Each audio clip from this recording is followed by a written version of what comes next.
Partie 4. Un emploi est une solution temporaire, pas une stratégie permanente. Soyons honnêtes maintenant, brutalement honnêtes. Un emploi n'est pas la liberté. Un emploi n'est pas la richesse. Un emploi n'est pas un plan. Un emploi est une place réservée pour l'homme qui n'a pas encore pris le commandement de sa propre vie. On vous a appris à croire qu'un emploi est la sécurité, mais je vous le dis, ce n'est qu'une cage avec des murs polis.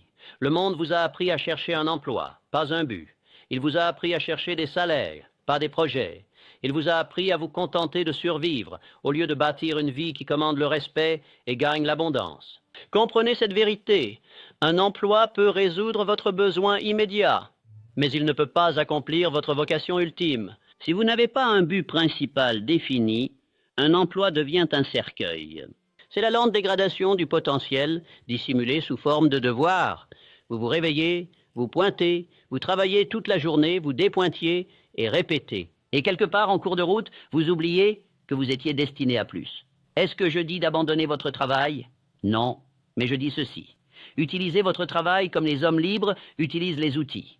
Non pas comme un maître, mais comme un moyen, comme levier, comme le financement de votre liberté, pas comme son remplacement. Laissez-moi vous parler d'Edwin C. Barnes. Il ne méprisait pas le travail, il travaillait comme employé de bureau, mais il avait une vision gravée dans son âme, devenir partenaire en affaires avec Thomas Edison. Il travaillait avec un but, pas seulement pour un salaire. Il a utilisé le travail pour entrer dans la pièce, et une fois dans la pièce, il a fait ses preuves, et a laissé le travail derrière lui pour toujours.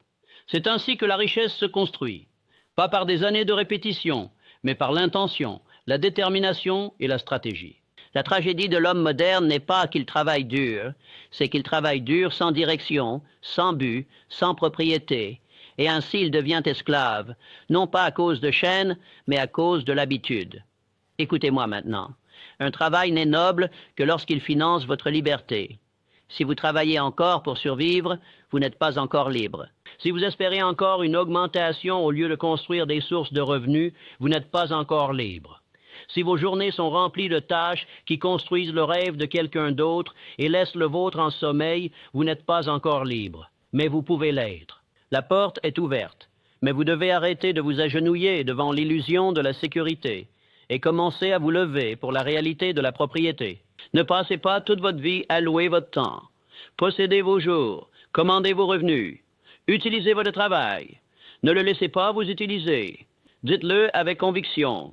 Mon travail n'est pas mon identité, c'est mon outil. J'utilise mon travail pour construire la liberté. Partie 5.